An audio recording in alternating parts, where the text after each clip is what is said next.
பெயரை குறிப்பிட வேண்டாம். தலைவருக்கு எம்ஜிஆர் மன்றம், அம்மாவுக்கு பேரவை, உங்களுக்கு ஒன்று என்று சொன்னார். ஏப்ப தலைவர் அம்மா எல்லாம் எவ்வளவு பெரிய தலைவர்கள், என்னைய போய் அதனோடு ஒப்பிட முடியுமா? நான் நல்லா இருக்கிறது உனக்கு பிடிக்கலையா? நானே சாட்சி அந்த இடத்துல.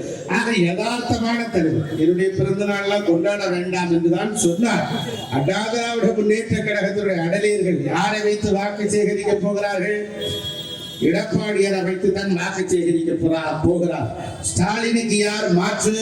அண்ணா திராவிட முன்னேற்ற கழகத்தின் பொதுச் செயலாளர் எடப்பாடியார் தான் மாற்று என்பதை தமிழக மக்கள் முழுவதும் நன்கு உணர்ந்திருக்கிறார்.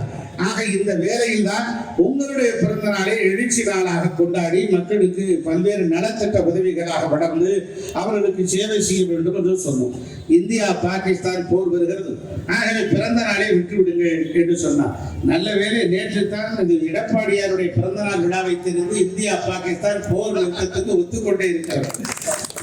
நம்முடைய பிறந்த நாளுக்காக போர் நிறுத்தத்தை தள்ளி வைத்திருக்கிறார். ஆக அது நன்றாக இருக்கட்டும். நாட்டினுடைய எல்லைக்காக தன்னுடைய இன்னுவரை நீத்திக் கொண்டிருக்கிற எண்ணற்ற ராணுவ வீரர்களுடைய நலம் பெற வேண்டும், வரம் பெற வேண்டும்.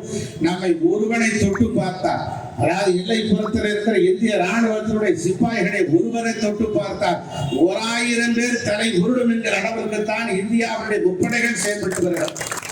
அக்கினி ஏவுகணைகள் மாத்திரமல்ல, ட்ரோன் ஏவுகணைகளை பாகிஸ்தான் நூற்றுக்கணக்கிலே அனுப்பினாலும் கூட அது பாதி வரிகளை தடுத்து நிறுத்துகிற ஆற்றல் படைத்திருக்கிறது தான் நம்முடைய இந்திய ராணுவம். அப்படிப்பட்ட ராணுவ களத்தை அமைத்திருக்கிறார் இந்தியாவுடைய பாரத பிரதமராக இருக்கிற நரேந்திர தாமோதர தாஸ் மோடி அவர்கள். அப்படி ஆற்றல் படைத்தவரோடு தான் அண்ணா திராவிட முன்னேற்ற கழகம் கூட்டணியை வைத்திருக்கிறது. இன்னும் நிறைய பேர் நம் பக்கம் கூட்டணிக்காக வர இருக்கிறார்கள். நாடு காத்தது பாஜக, அந்த நாடு காத்த பாஜகவோடு கூட்டணி இருக்கிற அண்ணா திராவிட முன்னேற்ற கழகம் தமிழ்நாடை காக்க போகிறது. அந்த தமிழ்நாடை காப்பாற்ற போகிறவர் முதலமைச்சராக வரக்கூடிய எடப்பாடியார் அவருடைய தோழமையோடு இருக்கிற தோழமை கட்சியும் கழகத்தினுடைய முன்னணி நிர்வாகிகளும் என்கிற அடிப்படையில் தான் இன்றைய பிறந்த நாள் விழா நடைபெற்றுக் கொண்டிருக்கிறது.